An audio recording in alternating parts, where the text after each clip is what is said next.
Hey, everybody. This is Harvey Sluggo Wasserman back with you for the 186th Green Grassroots Emergency Election Protection Coalition Zoom call. We're starting with 22 people. It's great to see everybody. We're joined by GREG Coleridge. We have a really full boat today. Greg is going to talk to us about Citizens United. We're going to talk about the possibility that Trump could rig the Electoral College to become president without winning the popular vote, which has certainly happened in American history, and there's a clear path for him to do it. So we're going to talk about that. Talk about the Voting Rights Act, which has been chopped up by the Supreme Court. We also want to talk about Joe Biden's proposal for the Supreme Court, actually, which is kind of interesting. And we are a day before Kamala Harris chooses her VP running mate, which I think our own Mike HERSH is in the running, aren't you, Mike? I mean, you're on the short list to become vice president. I'm on the very long list. Okay. In the second hour, we're going to go with Tatanka has got us a great guest, DENNY ZANE, former mayor of Santa Monica, which he's got a ton to talk to us about. But we're going to start with our desert poet, the Edward Abbey, or Edwina Abbey of the desert in southeastern Oregon, Mimi German, our poet laureate, and Mimi, it's always great to have you with us. And do you want to open proceeding? Open proceeding. I do. Go ahead. I do. I want to share a poem that I wrote. This was written like the day before Biden stepped down or stepped back, and I think so many people I've met, and from the reading I've done, like so many others, was just having to figure out a way to cope with losing when Biden was, the guy. So it's called I Vote. It's a poem. I vote for the young doe reaching for the willows, for the illuminating grace of a butterfly, for a sky so blue you forget you are human, and for the mountain's tongue wetting desert hills. I vote for the song at the crushing weight of dawn, for the geometry of sound in quaking aspen groves, for the farmer picking asparagus near the uncaged hens, and for the night chatter of small frogs in the warm springs. I vote for bees drunk in purple thistle, for the scent of coming rain, for laughter inside of a season, and for the moon fully uninhabited by voices. I vote for the thundering secrets of lightning, for those who know we are stardust, premonition from the old bones, and for the seeker who has mastered stillness. I vote for a glimpse of sight, for shadows that come from a cloud, for the flowers that ignite in bloom, and for a child's awe. I vote for reverence, for wind and joy, for nothing, and for waking with the wisdom of the river's stone. I vote for the yellow go dance and the torn page, for the way of the owl and the curious mouse, and for the stars thick and ablaze. I vote for the politician's graveyard, for shovel seeds, for impermanence and the orange wing of the dragon, and for love to braid the bread that makes us whole. Whoa, that was great.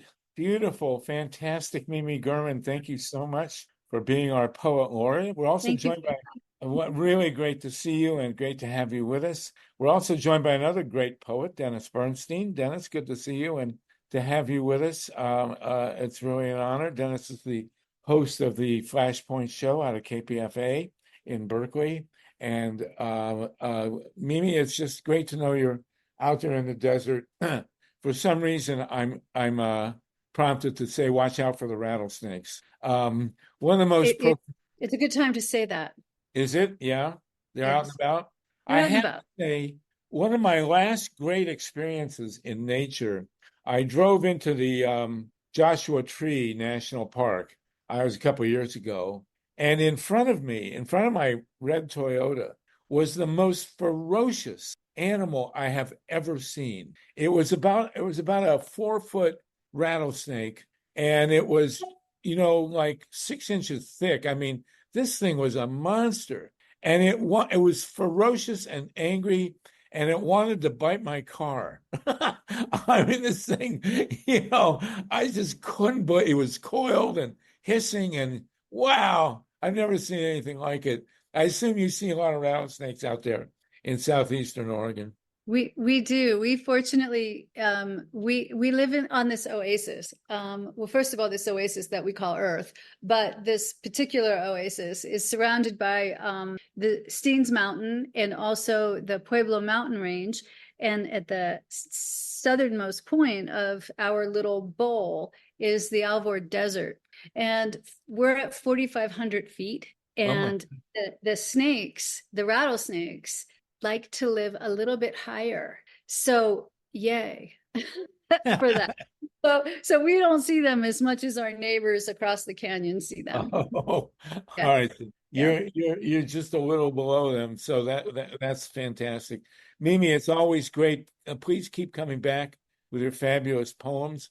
Dennis, if you got a poem for us next week, if you want to read again, we would love to have you present us with another one of your great poems. We have 2 poet laureates. If you want to join Mimi in the poet laureate circle, that would be really great.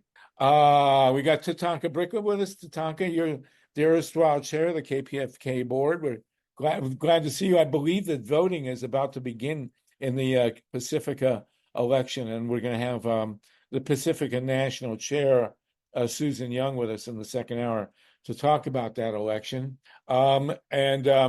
Hetty Tripp, it's good to see you with us. Hetty, you've been involved in a group, I believe, that of women of color from Asia. Is that correct? How are people reacting to the nomination of Kamala Harris? You're muted. No? Yeah, I'm National Asian Pacific American Women's Forum. Yeah, definitely behind Kamala as a South Asian woman, as well as being Afro-Asian. So, Good. All right. He's better than who. And by the way, he who shall not be named. But Sluggo, you know who and his sidekick were in St. Cloud last Saturday. Yeah, what happened? I mean, I kept as far away as possible. I could just feel the evil vibes. I just didn't go near. Okay. So sorry. Well, I want to meet J.D. Vance, who has argued that people should have enough the same number of votes as offspring. And so I have 5 daughters and 14 grandchildren. So according to J.D. Vance, I should be entitled to 20 votes in the coming. I should be my own electoral vote, actually. So I'm going to ask him about that next time. I'm actually worried about Usha, how she can possibly have a spouse like that. But anyway, that's... Well, all she has to do is talk to Melania. Melania has formed her own women's group. It's called Women Who Are Married to Husbands They Clearly Can't Stand. That would be a great organization. So listen, everybody, we got a packed agenda. Have you heard? Thank you again, Mimi. Dennis, I do want to invite you next week. If you got a poem for us, that would be great. I'd love to. I'll never forget the image of you talking about seeing your brother only from the waist down because he kept working on cars. I love that. Anyway, so listen, we have GREG Coleridge with us, and GREG has been working forever. You are in Northern Ohio, is that right, Greg? And that is right, from the great state that I share with J.D. Vance. Yes. Well, take it back from him, will you? But in the meantime, you have been working forever on Citizens United and the issue of money in politics. And I was with your group at one point, way back when, but at any rate, it's good to see you. And can you tell us what's the latest with Citizens United? Yeah, actually, I've been working on Citizens United before, even Citizens United, dealing with issues of corporate power, corporate rule, and was so inspired actually by Mimi's poem that I have a very short one that deals with Citizens United. Please. And it reads as follows: no decree, regulation, or law is sufficient. No election of any public official is efficient. not simply about Citizens United cursing, nor even Buckley versus Vallejo reversing. The only way to set our sights to abolish corporate constitutional rights is an amendment to end corporate personhood, a big step toward making government good. And the only proposed constitutional amendment that is great is the We the People Amendment, HJR 48. You know, that has to be the only poem ever written about Citizens United. Maybe so, but with a name like I gotta hand it to you. You know, I think I'll write one about the tires on my car. So that's fantastic, Greg. So tell us, where do we stand? And by the way, we're joined by Ray McClendon. And Ray, when we're talking about Citizens United, Ray's the great activist from Georgia, the Voting Rights. We do want to talk next about the Voting Rights Act and the Electoral College. And we want you to explain to us why Donald Trump is yelling at the very right-wing governor of Georgia. But Greg, tell us where we're at with Citizens United. What's happening? Well, you know, the Citizens United has both been a blessing and a curse in terms of before Citizens United, you know, money was definitely corrupting the political process and corporate entities were hijacking constitutional amendments. But Citizens United had sort of the extra super duper impact of making these bad decisions and bad governance in which we, the people, were not authentically ruling in any single case, all the more horrific. Citizens United was basically the corruption of money in politics and corporate rule on steroids, making it worse. And ever since that decision in January 2010, each and every election, 2-year and 4-year, has set records in terms of the amount of money donated. In fact, it's not donated or contributed, it's invested in political election at not just the federal level, but it's seeped down and corrupted at the state level and even the local level. And we're seeing that, are we not, in many municipalities and certainly at the congressional level with the likes of APAC, that funding that is now setting record in terms of going after progressives, many of whom are supporters of our effort to overturn Citizens United. And in fact, going beyond that, our We the People Amendment, even in my poem, I say it's HJR 48, but it's actually the 118th congressional version. It's called HJR 54, the We the People Amendment, that would in fact overturn Citizens United, but go beyond that to address money being defined as free speech, which goes back to a 1976 decision called Buckley versus Vallejo, and all the way back to the early part of the, late part of the 19th century in the 1880s, when corporations were first deemed persons with constitutional rights. And that's really where this mischief making and perversion began. So Citizens United is simply the latest and maybe the worst instance. You know, the powers to be of like a salami, been sort of slicing one slice at a time, anti-democratic, creating anti-democratic rules and conditions. But Citizens United was sort of a big piece of the pie or of the loaf that enriled and educated and got more people on the other side of the learning curve. And so we are witnessing in this election cycle even more historic sums of money being invested in the political cycle, and the amount of money being raised is just unfathomable. By both parties, both political systems. Trump so far, just from April 21 to July 24, July of last month is the latest sort of system or time when monies had to be disclosed.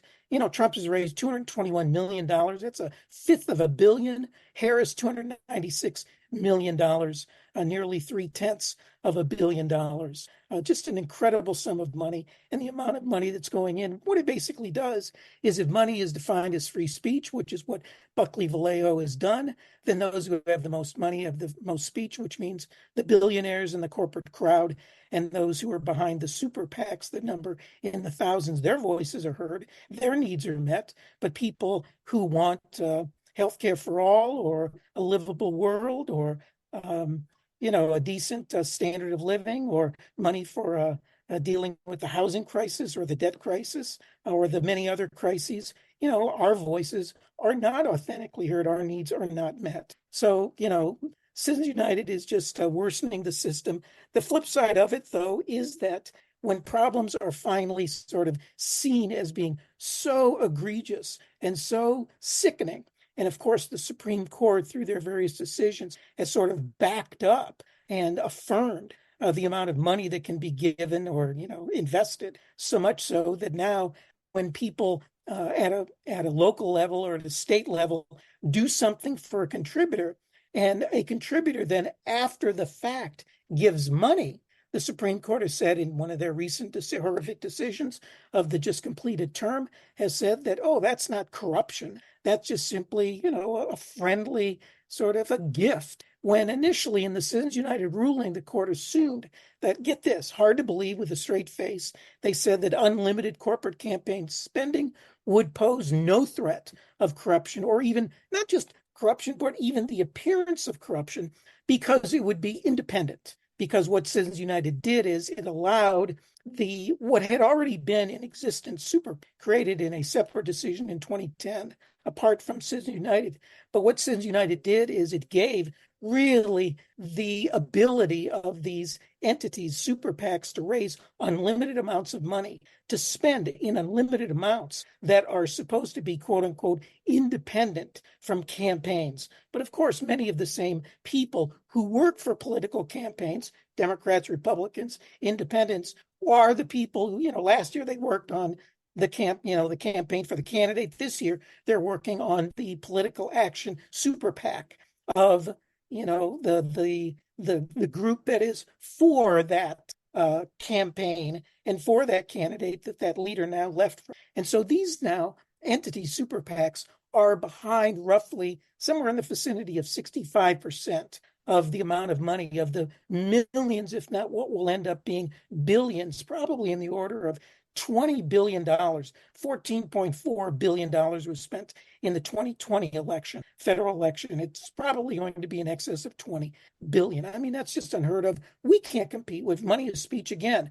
The average guy and gal and them who throws in 20 or even $50 doesn't make a jack squat, a bit of difference. So the only way that we think, not to say that can't have some kind of a difference. It's important for candidates, and there are some out there that have forsworn not to accept money from political action committees or super PACs. And those are the individuals that need our small contribution. But it's just damn tough when you're up against the super PACs that are raising money. And the last thing I'll say is some of that super PAC money is coming from things that are called dark money groups. And dark money groups are what are called 501c4 organizations. Those are nonprofit organizations that some of you may be part of a 501c4. Move to Amend is one of those organizations that you don't have to disclose your donors, which means that some of the money from super PACs come from dark money groups,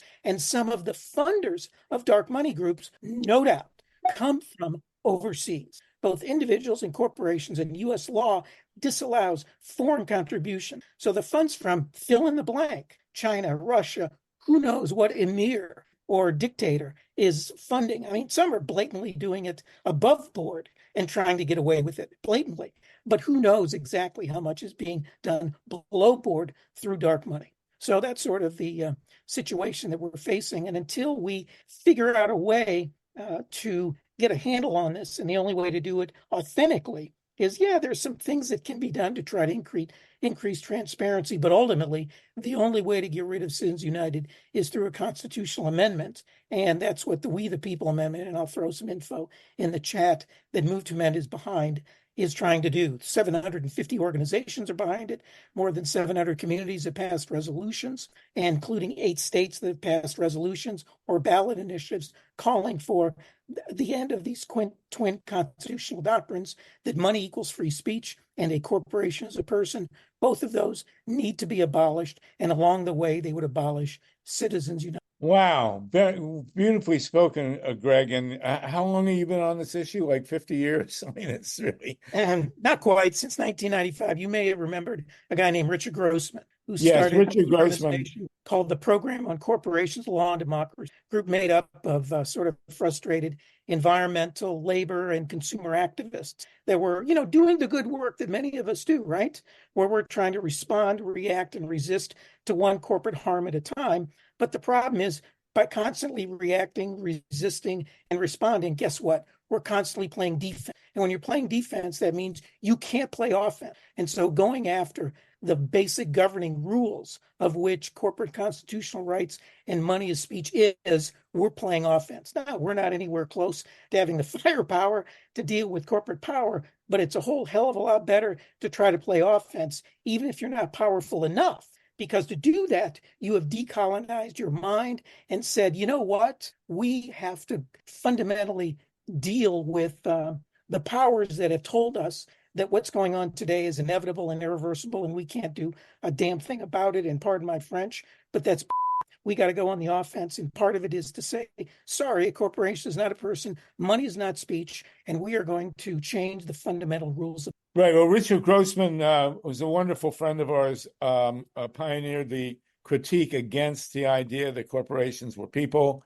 He pointed out that when the Declaration of Independence was written in 1776, there were 6 corporations in what became the United States. They were strictly limited as to where they could do business and what kind of business they could be in. And then the state of New Jersey and Delaware jumped in and gave corporations free rein after the Civil War. And then the chief architect of the nightmare of money dominating politics was Supreme Court Justice, I hate to use the term justice, Judge Lewis Powell, who wrote a memorandum in the 70s, basically arguing that the Chamber of Commerce should take over the United States. And his way has basically prevailed. Not even Alexander Hamilton, the great monarchist who helped write the Constitution, I think could have foreseen the domination of money in politics like we have it now. I'd be really interested to talk about Alexander Hamilton with Alexander Hamilton and see, what he thinks about it. If anybody knows a trance medium that could sort of channel Alexander Hamilton, we'll definitely have him on. I do want to compliment you for being in Ohio. Ohio recently did set the price for buying a state legislature. And this was $61 million. It was given to Larry Householder, who was the Speaker of the House, to promote, which he did successfully, a $1 billion bailout for the First Energy Corporation to continue running its 2 insane nuclear plants, the Mistakes by the Lake. But he somehow wound up in federal prison. But we do have the price tag for the Ohio legislature was $61 million. But Trump recently offered to sell American energy policy to the oil and gas industry. His asking price was $1 billion, but you're saying now that $20 billion is going to be spent in this election. So $1 billion is just, a drop in the bucket compared to that. And something's got to be done, obviously. Or we don't have a democracy in any way, shape, or form. So, Greg, your solution. Tell us exactly what your solution is here. Well, it is to pass the We the People Amendment, so HJR 54, that has a couple of provisions. One is to declare that only human beings, not corporate entities, were intended to have constitutional rights. Corporate entities have hijacked it by having the 4th, 5th, 14th, and First Amendment, both First Amendment and right to speak, as well as First Amendment right not to have hijacked it to apply to them. So that would end that, and it would also end this notion that money is defined as. So, toward that end, historically, as you know, Harvey, to bring about change in this country, it's always involved an inside and an outside strategy. So you need to trying to change the rules of the game and the fundamental rules in our society that sort of dictates so much else that goes on is the Constitution. But the outside is to change the narratives, to change the culture, is to change how we think about it, how we approach, and to come to accept that what we may have thought about yesterday as being impossible today, or if not today, then certainly tomorrow becomes inevitable. And that has certainly been the case with so many issues, and that doing a half-ass approach doesn't cut it. I mean, back in the days of trying to get rid of slavery, There may have been people who said, maybe you should try to pass a law that tries to regulate slavery, to say that, I don't know, that maybe the slave owners should only beat their slaves once or twice a week instead of unlimited, right? I mean, maybe there were people like that when others said, no, I mean, from a moral, ethical, and humane standpoint, we have to abolish slavery. Well, so we need to abolish corporate constitutional rights. Corporations need to have certain protections and certain rules governing their ability to contract and their ability to sue and be sued. But those are statutory rights and protections, not constitutional. So that's what our amendment would do, would abolish those things while preserving the ability of corporations still to do business, but it would take the ability to govern away from them. As you rightly so said and understood, what Grossman and Polklad early on tried to unearth, that being that corporations were meant to be democratic instruments, subordinate to we the people, and the democratic tool that was created to make sure that they were subordinate to we the people was the charter. The charter being akin to a license. Yeah, right. And just as many people in, maybe watching here or listening are professionals and need to get a license to do your business in the state of wherever you're from. That's what a corporate charter was meant to be, a license that set out certain standards and certain provisions. And if you did not abide by the license, just like a lawyer or an engineer or a beautician or whomever, doesn't abide by the term, guess what? You can't practice your business anymore. And that's what a charter was. And so many, many times, state legislatures and state courts revoked the corporate charter for them trying to be too big for their corporate britches, and their charter was revoked. And so that's in fact what we're trying to do, in a sense now. The magic of a corporate charter is that it exempts the officers of the corporation from personal liability. So they can, the corporate, the reason that people incorporate is so that they can't be sued for the predations of their corporation. And of course, it's particularly egregious with the nuclear power, the public utilities companies that own nuclear power plants and other things like East Palestine, Ohio, where corporations just flat out kill people, but the officers of the corporation are not liable. That's the sole or the core reason why corporations why rich people set up corporations, so that they are not personally liable for the predations that they do. I do want to point out that this particular entity, the Green Grassroots Emergency Election Protection Coalition, is part of a 501c3.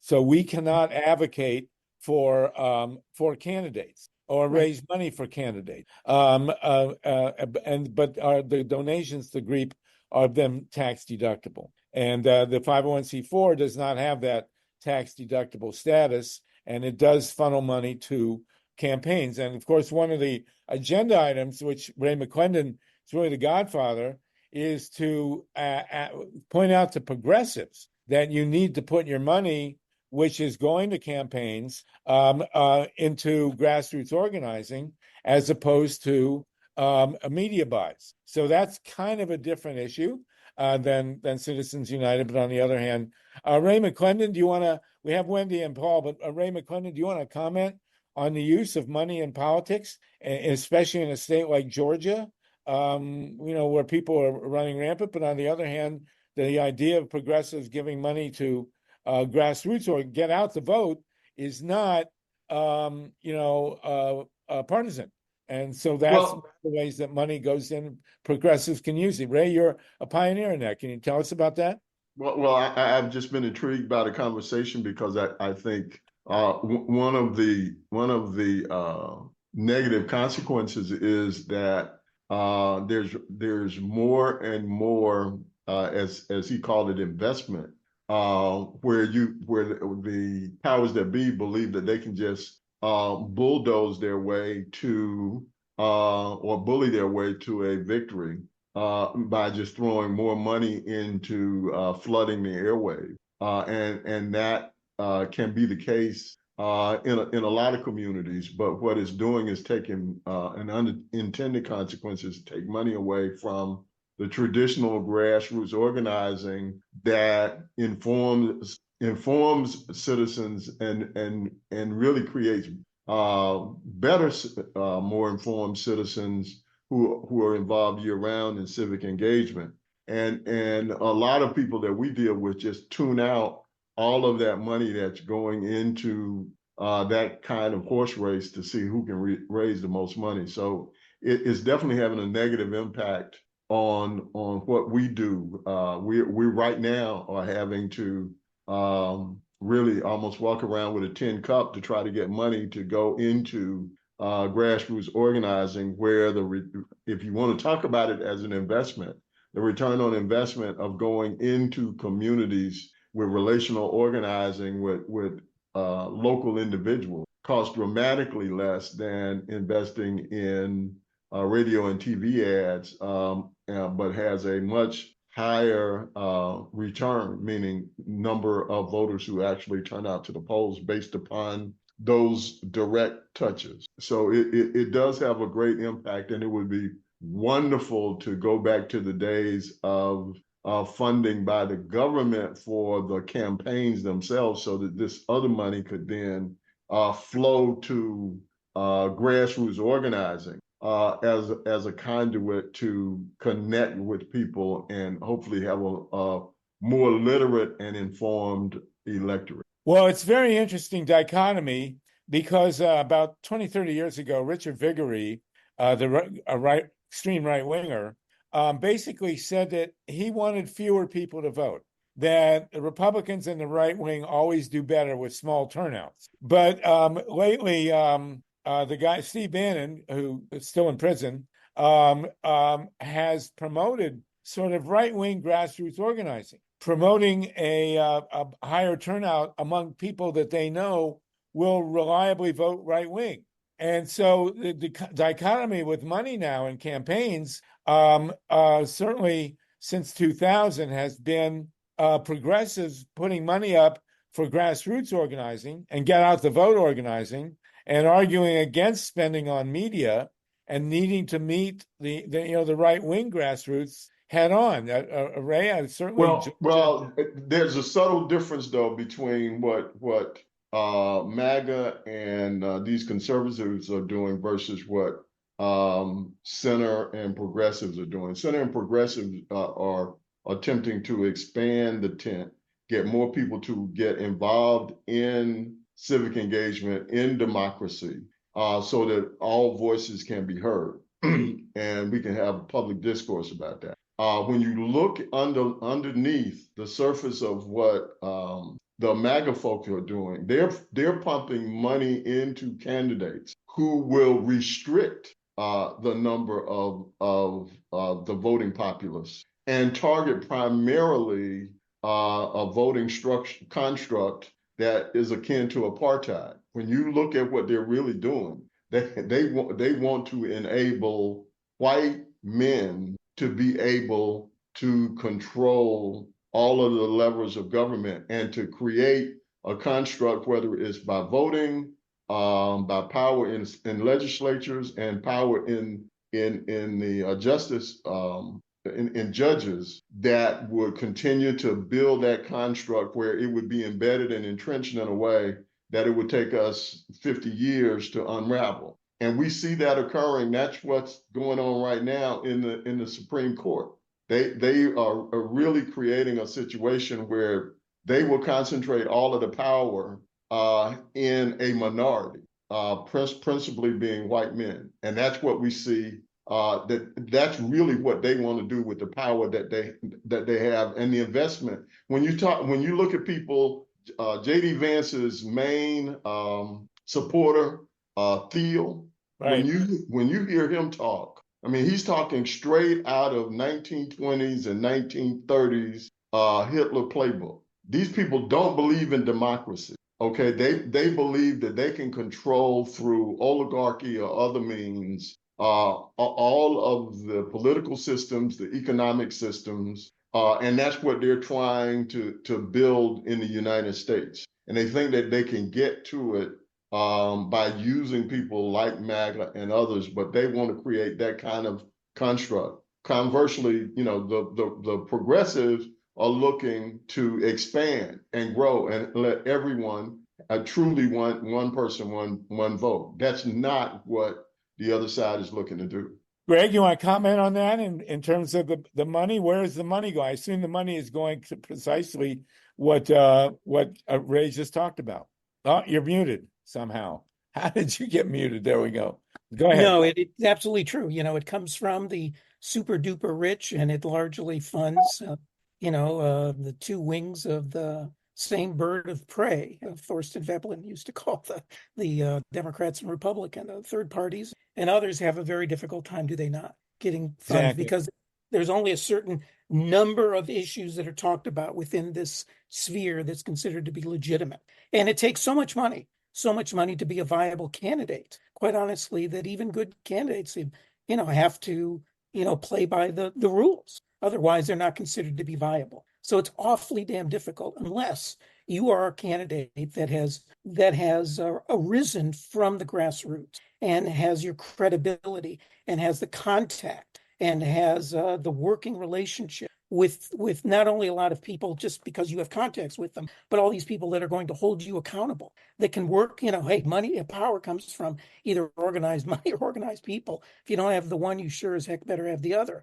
So in that case, then you can sort of offset some of not being able to, you don't have to match dollar for dollar to win a race, but you have to have a certain threshold amount to be considered viable. And of course, the more you go up or down the political system from local to national, the more money becomes the threshold. And it's just so difficult, but it still, to a certain extent, can be offset if you have, incredible movement, an incredible people power movement. Well, of course, the big symbol of that kind of reality is Bernie Sanders, who comes from a small state where money is less leveraged, Vermont, than other states. I do want to point out, Ray mentioned the demographic of pushing hard for white men, and I just thought, unintended consequences. The Pew Charitable Trust did a poll on support for nuclear power.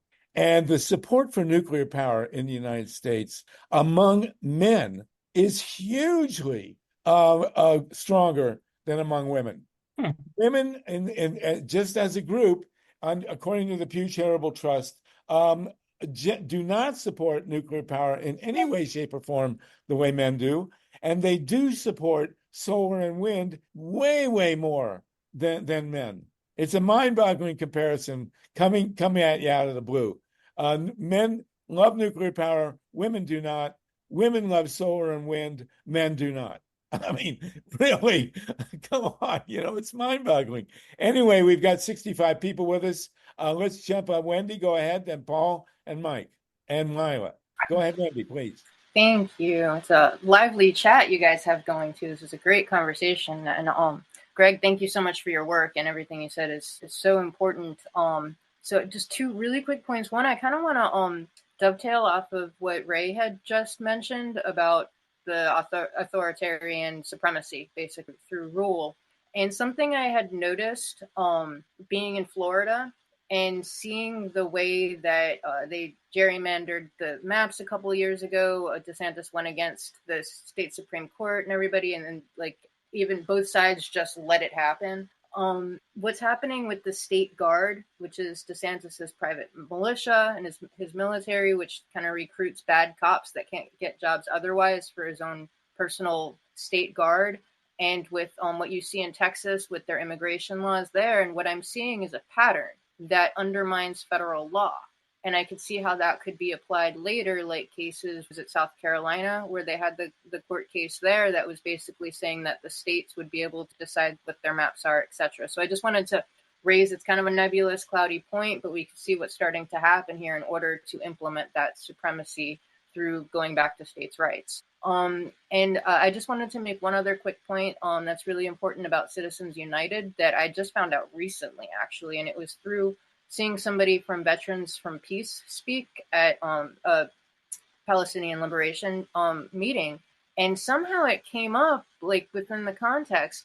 I didn't know that corporations got Fourth Amendment protection. So if anyone who here is a vegetarian or is concerned about like animal rights and factory farming or even just agriculture in general, and that's one sect, I don't know if you know that journalists can't go in and take photos of the way that these animals are being treated. I stopped eating meat like 24 years ago because of the way animals are treated, and most people don't know about it.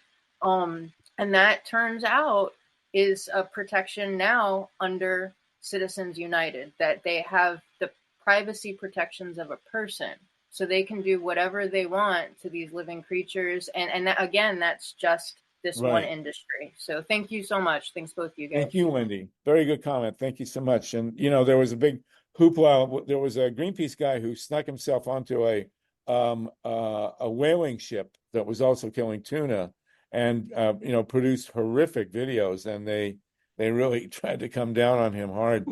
Thank you for that. Yeah, I just put in the chat a link that takes you to a page, Corporate Constitutional Rights Resources, on our website that has little two-page descriptions of the different constitutional rights that corporations have hijacked. So, you know, we could get rid of Citizens United tomorrow morning, but it wouldn't affect one iota the corporate hijacking of the First Amendment right not to speak, Fourth Amendment search and seizure rights, Fifth Amendment takings rights, 14th Amendment due process and equal protection rights. Sort of the list goes on. So yeah, we got to get rid of Citizens United. But before Citizens United, we didn't have much of a, you know, did we really have a democratic paradise then? Not quite. Right. And so, right. Yep. Well, of course, so you check know, that out. And earlier in the chat box was a link to Peter Coyote narrated a 4.5-minute video of why we need Citizens United that talks about just what Wendy mentioned, the Fourth Amendment, Fifth, and others. Well, of course, the great line is that we'll know corporations or people when Texas executes one, but we'll see about that. Paul Newman, go ahead, Paul. Thank you. And great to see you, Greg. I heard you on Tom Hartman like 15 years ago, and I donated to your organization. But the topic comes up to my head right now is, I think after the Powell memo, and there was another Buckley Vallejo. Yeah. And then Clinton was president, and Clinton became a third-way Democrat. And there were many Democrats like that. And I call them neoliberals. That the coin was phrased, I believe, by von Mises, Hayek, and the Freshwater, and Milton Friedman in Switzerland. And these Democrats, and it's here today, you know, in the California Assembly. I mean, we had a AB 2200 was up. It's a single-payer healthcare bill. We have a Democratic majority, but the insurance companies didn't like it. And so what they did is they said, you know, they said it had a fiscal impact, and they put it in suspense, meaning they shelved it at the behest of Governor Gavin Newsom. Now, these are neoliberal Democrats. And I think one of the reasons this has spawned the fire why people are starting to move towards Trump, you know, and I mean, we have shot ourselves in the foot, you know, because progressivism is being suppressed. And I think, you know, they're utilizing Citizens United because they know that in order to get fed their food and Gavin Newsom to get elected, he has to go to Blue Shield. And I just basically you're probably in agreement with me, but I think it all started with Clinton. Greg? Well, sadly, it started way before Clinton. Probably, I mean, again, yeah. certain people, certain times, certain instances where it awful situation. What is given sort of the ability of corporations to rule for 100 years to be so effective is that it was done surreptitiously out of the limelight using, you know, legalese, going to court. People don't know what the hell's being talked about. But then something like Citizens United happens and it becomes so grotesque that now people are, you know, begin to pay attention because it's like anything. I think after a while, when you're careful and you keep getting away with things, you start making mistakes and you start getting, if you will, soft. And rather than continuing along the slow pace of the metaphor I used before of a salami of sort of taking one slice at a time, they just went overboard and thought they could get away. Hey, they control the courts. Maybe they were going to control the elections coming up after Obama and they just went after it, and it went too far. Yeah. Now, we still don't have the power to fight back, but it's increasing. The opposition is increasing across the board. And you ask young people, why is it on healthcare? Why is it on environmental issues? Why is it on war and peace issues that we can't metaphorically get past first base? And it's because the system isn't broken, but rather it's fixed, as in rigged, in which money and corporate rule dominates the political system. Really, Let me say something Yes, else. Can Ray? you hear me? Yeah.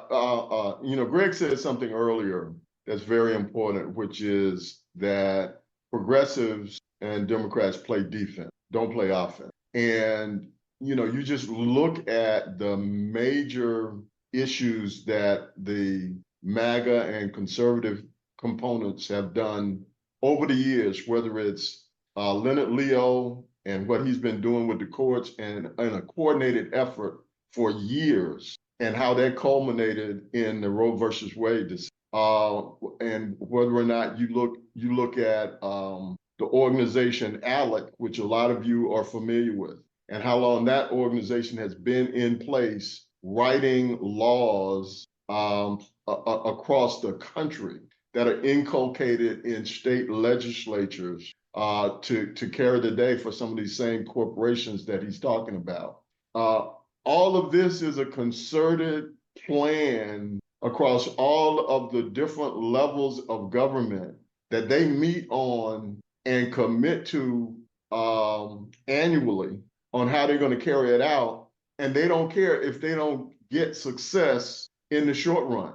This has been going on with them in these areas for decades. I mean, Clarence Thomas is like the Manchurian Candidate. They've been embedded with him. I mean, think about it. They've been embedded with him almost 20 years. Harlan Crow has been investing in having his own own justice for 20 years, and it's paying off. The progressives don't do that. We say, let everybody live. We're just trying to make sure we make it better for everyone individually. And we are reactionary when a lot of negative things come up, as opposed to being proactive for what we want. Hey, there's nothing wrong with being reactionary when a house is burning down. You got to put the fire out. But at some point, you got to ask yourself, when a house after house is on fire, is who the hell are the arsonists? And when are we going to start looking at who is setting these homes ablaze? That's Right. offense. That's dealing with it. And just to sort of make up the point I just put in the chat, Jane Ann Morris, who was one of the principals of POCLAD that was mentioned before, she called herself a corporate anthropologist, wrote this terrific article about sort of reacting by being, good activists instead of saying, wait a second, what the hell's going on with corporate rule, corporate constitutional rights, and money in politics. So I invite you to check it out. Yes, please do. Mike HERSH. Mike has got some words for us from PDA, Progressive Democrats of America. And Mike, we got 66 people to hear you. Ray and Greg, this has been really great. Thank you, Wendy and Paul. And by the way, Paul, I still am waiting for you to get a picture of Eleanor Roosevelt behind you with Franklin. She is the one who really ran the show. So I'm just urging you to do that. Mike HERSH. Oh, you're muted here. There we go. Mike, Yeah, what's it? Yeah, thanks so much, everybody. Great discussion. And I just want to underscore what Greg is saying, that very often the two major parties play a kind of an okey doke with us, where the Republicans will kill bills and the Democrats will say, oh, the Republicans killed them. And as Paul mentioned, in California, we have the phenomenon of Democrats killing Democratic bills. So do not be deceived. And, just because somebody says they're a Democrat doesn't mean that they're not really a conservative. And neoliberal, as Paul brought up, was a name concocted to trick liberal people into supporting what amounts to corporatism, which Mussolini called fascism. So it's not me saying that these neoliberals are fascists. They're following in the way of Mussolini. When they tried to sell the same ideology to the conservatives, they didn't like the term neoliberal, so they started marketing it as neoconservative. So do not be deceived that there is absolutely a bipartisan okey doke going on. That said, there has never been a third-party candidate elected to Congress this century, I don't think. Slugler, you might correct me. No, you're right. there have been independents like Bernie Sanders, and I think Angus King from Maine is an Right. independent. Yeah, that's right. And William F. Buckley's brother won in New York and filled out the rest of the term that was left behind when RFK Sr. was assassinated. He was a senator from New York, even though he was from Massachusetts. It's a long story. But anyway, I say that to say this. Not all Democrats are the same. However, even the mansions and the cinemas, people like that who were basically Republicans in most respects, had a better voting record than nearly every single Republican on every single bill. So what we're seeing is, people will call it a duopoly. That's a little bit different from a monopoly. And there are clear lines of distinction where the worst Democrat is actually better than the best Republican, because they'll end up with a bunch of people who are really good, like, the Jamie Raskins and Pramila Jayapals of the world might be committee or subcommittee chairs. It's complicated, and it's an inside game. And if you think about how change is accomplished, it's accomplished through outside pressure and inside pressure. Outside pressure without inside pressure does not articulate anything that the system can be forced to do. So they can pat you on the head and say, yes, we support Black Lives Matter, but then they won't let the reparations bill come up for a vote. That's the okie doke. If you play the inside game, like Bernie Sanders does very well, he extracted a whole bunch of things from Biden and got some good things done under Biden. Not that Biden was great by any means. I'm saying that Biden is better than Trump because Biden listened to Bernie. The more people listen to Bernie and AOC and Pramila Jayapal, who we've had on our Zoom, the better off we all are. Absolutely. Now, here's the thing I'm trying to tell you. The primaries matter a lot, and our enemies know that. The enemies of progress know that. They have dumped tons of money, Republican MAGA money, in Democratic primaries. This is not a partisan thing. This is just something that it's been going on. They took out a wonderful legislator named Jamal Bowman. They set up his district where it would be very difficult for him to be reelected. And then just to make sure he didn't get reelected, they buried him in a blizzard of money. It was by far the most expensive primary in history, with almost all of the money coming from shadowy MAGA groups, unregulated, thanks to Citizens United, Buckley versus Vallejo, and the Supreme Court let anything go. Decisions which eviscerated carefully negotiated campaign finance laws that were clearly constitutional in every possible way, meticulously negotiated and hard won. And the Supreme Court came, and even though the subject matter was not even an issue in the cases, they ran amok and made these decisions that went far beyond what the plaintiffs were even asking for in order to let loose the floodgates of money. And we saw that in the Jamal Bowman primary, where conservative right-wing MAGA billionaires, and as Greg was saying, we don't know where the money's coming from. It could be foreign people. It could be people with all kinds of special interests. And they pioneered that by taking out Donna Edwards. They took out Nina Turner. They took out Jamal Bowman. And now they've got their sights set on Cori Bush, who's got a very tough primary tomorrow. Now, the thing that unites all of those people who've been taken out is they're a special kind of Democrat called a progressive Democrat. And the progressive Democrats are just New Deal Democrats. That's all they are, New Deal Democrats. And the Democratic Party has moved so far to the right, and the Republican Party has moved so far, almost off the spectrum now, that the things that FDR fought for, that lifted up millions of people in every corner of this country, have been eviscerated. The economic stabilizers that kept recessions from running out of control have been eviscerated. They've moved from taxing corporations to borrowing money from corporations and taxing Social Security and things that ordinary people do. And it's just very important. If you want to do something about it, I'm going to drop a link into the chat where you can make phone calls Make some Do that. phone calls for Cori Bush because she is an absolute hero and she is being targeted for Right. defeat, not by Democrats, but by right-wing MAGA people. So they can run a MAGA Democrat against a MAGA Republican, and no matter who wins, we lose. Right. Thank you, Mike. And of course, Mike is with Progressive Democrats of America as well as with GREEP, and they meet every Sunday. And the great Alan Minsky runs those Zoom calls, and it's a great organization to be affiliated with. And what a fantastic discussion. Unfortunately, we're already up to 3:00. MYLA and then LYNN FEINERMAN, thank you again for that, Mike. But put the PDA contacts, please, in the chat. MYLA RESON, LYNN FEINERMAN. Then we're going to get back to Ray and Greg, and we're going to move to Denny Zane a couple minutes. But go ahead, MYLA. Okay, thank you so much. Great conversation.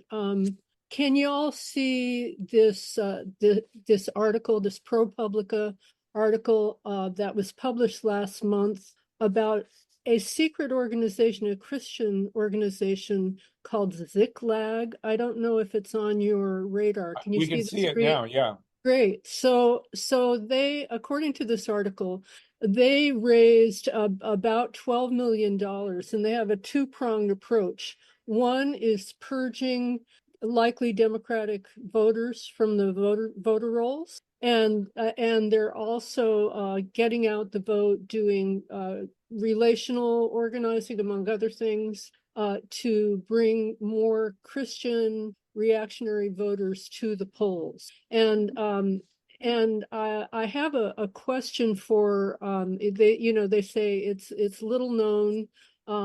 They are the famous conservative donors, including the families behind Hobby Lobby and Uline. And anyway, I'll stop sharing that, and I will put a link in the chat for this important article. But I'm wondering, Ray, if you have kind of remedial a plan to make sure that people who have been purged from the voter rolls can vote. Is there some way to counteract this onslaught of money to purge voters in Georgia and other places? Well, we're working on that plan as we speak, Milo. A part of the problem is they are attacking us on multiple fronts simultaneously, and they have more resources to do it with. Of course, they passed legislation that makes it easier for individual MAGA vigilantes to be able to challenge votes. The Secretary of State's office will be also looking to purge. They've set up a portal now to cancel voter registration. That portal has had some problems where if you put your information in for about an hour last week, it pulled up all of your data, including your home address and social security number, full social security, I'm sorry, not full, but last 4 digits of your social, which is all you needed to cancel. Please catch the rest of the show at grassrootsep.org, and please like and subscribe to our YouTube channel at GREEP, Grassroots Election Protection Coalition. Thanks.